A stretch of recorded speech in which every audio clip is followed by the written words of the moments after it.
안녕하세요. 전쟁사 연구가 권성욱입니다. 태평양 전쟁 5번째 시간입니다. 이제 바다뿐만 아니라 육지에서도 일본은 연전연패를 거듭하고 있었습니다. 필리핀의 해전에서 일본 항공모함 부대가 괴멸한 지 22일 뒤인 1944년 7월 9일 사이판 전투가 미군의 승리로 끝납니다. 진주만 기습의 영웅이자 미드웨이의 패장인 나구모 제독도 전사합니다. 아니, 왜 나구모 제독이 사이판 전투 육지에서 죽었을까요? 그는 가달카날 전투에서 항공모함 부대를 지휘했지만 두 척의 항공모함이 대파되면서 육지로 자천되었기 때문입니다. 결국 사이판 전투에서 최후의 순간에 스스로 목숨을 끊게 되죠. 한때 전 세계를 떠들썩하게 했던 제독의 비참한 말로였습니다. 일본만 위기가 아니었습니다. 추축국 전체의 운명이 기울고 있었죠. 유럽에서는 연합군이 노르망디에 상륙합니다. 독일은 양쪽에서 소련과 연합군에 협공을 당하죠. 심지어 일부 독일 장교들은 히틀러의 강기를 막겠다면서 암살 음모를 꾸미기도 합니다. 다른 추축국들도 살아남기 위해 연합군과의 협상에 나서죠. 하지만 일본 군부만은 더욱 고집을 부립니다. 1억 총 옥세, 즉 일본 국민 1억여 명이 묻지도 따지지도 말고 다 같이 싸우다가 함께 죽자는 것이었습니다. 당시 일본 인구는 7천만 명 정도였습니다. 그럼 나머지 3천만 명은 어디에서 나왔을까요? 바로 일본의 식민지였던 조선인 타이완인이었죠.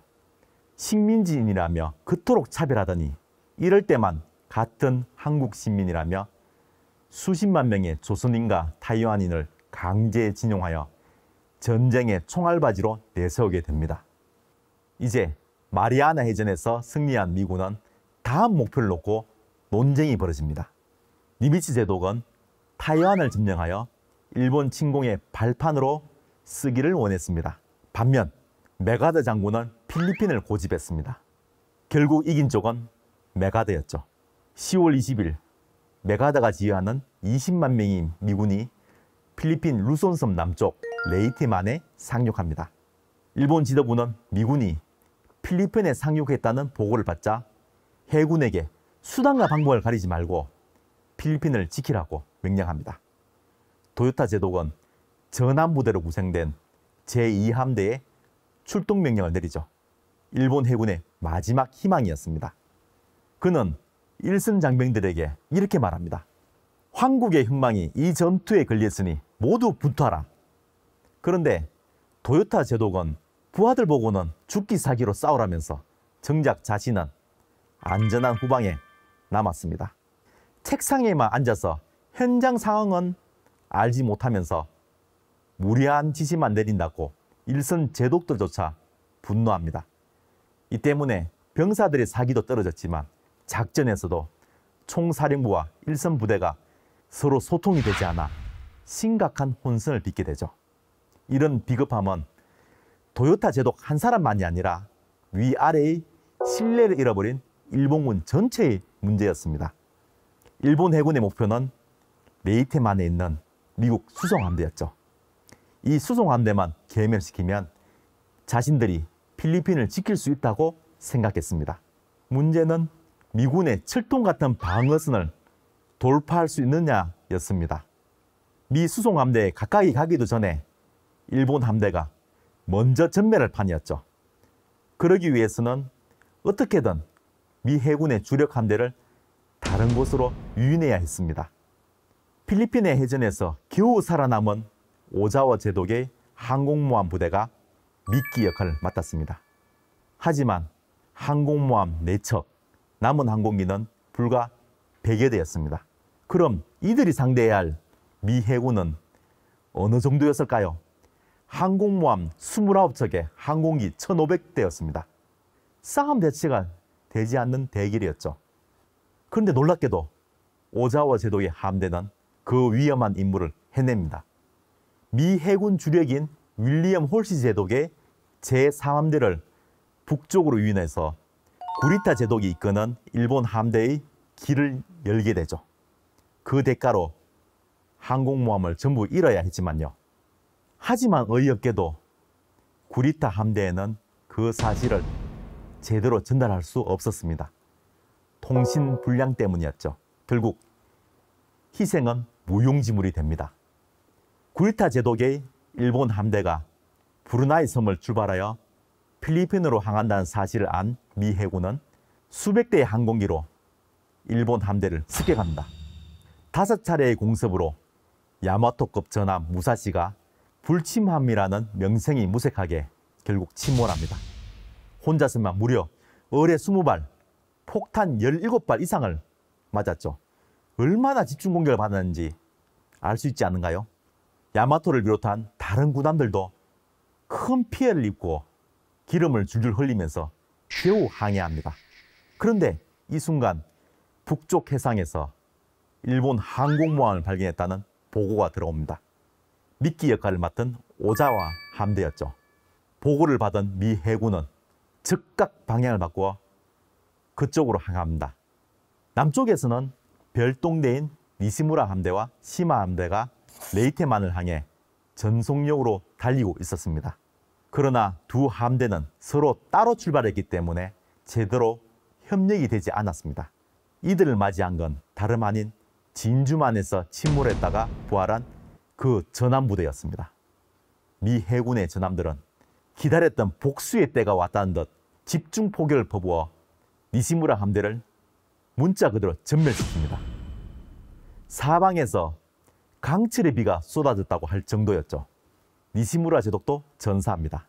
오죽하면 한 발 늦게 도착하여 멀리서 그 광경을 보던 시마 함대는 구원은커녕 그대로 달아납니다.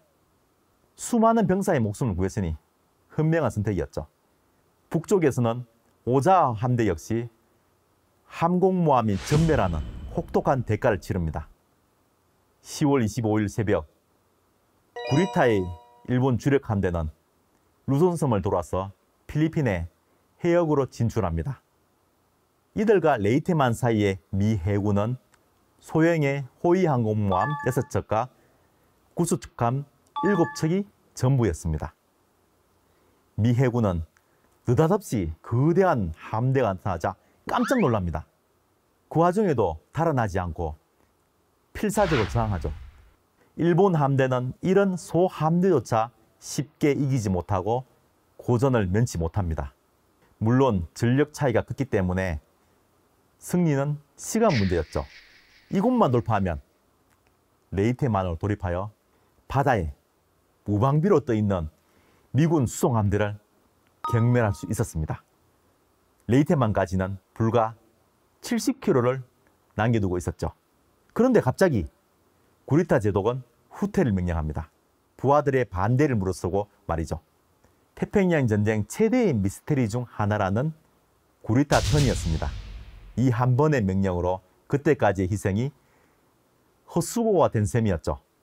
미군조차 일본군이 도대체 왜 후퇴하는지 어리둥절해야 할 정도였죠. 오랫동안 구리타 제독은 비겁자라며 비판을 받아야 했습니다. 그러나 근래에 와서는 부득이한 판단이었다는 주장도 만만치 않습니다. 왜냐하면 항공기의 의무 없이 군함이 적진 깊숙이 돌격하는 것은 죽음과 마찬가지였기 때문입니다. 오자와 함대가 미 해군을 유인한 줄 몰랐던 구리타 제독은 날이 새어 미군 비행기에 발각되면 함대 전체가 괴멸할지 모른다고 우려합니다. 하지만 일본 함대가 레이테만에 돌입했어도 큰 전가를 얻지는 못했을 겁니다. 일본 함대의 출동이 너무 늦어지는 바람에 미군의 대부분은 이미 필리핀에 상륙했기 때문입니다. 오히려 구리타 함대는 미군에게 포위되어 무의미하게 몰살당했겠죠. 그나마 구리타 제독의 판단으로 더 많은 희생을 막았다는 게 근래의 판단입니다. 레이테만 해전은 일본 해군의 운명에 종점을 찍은 마지막 싸움이 되었습니다. 아직 야마토를 비롯해 몇 척의 군함이 남아있기는 했습니다. 하지만 함대라고 부를 정도는 아니었습니다. 이제 태평양은 미 해군의 동무대가 됩니다. 그리고 전쟁의 불길은 점점 일본 본토로 다가가고 있었죠. 레이테만 해전으로 대세는 결정납니다. 이제는 이기느냐 지느냐의 싸움이 아니라 일본이 얼마나 버티느냐의 싸움이었죠. 미군도 마지막까지 발악하는 일본군 앞에서 고전을 면치 못합니다. 다음 편은 미 해병대 역사상 최악의 전투라는 이오섬 전투에 대해 이야기해 드리겠습니다. 감사합니다.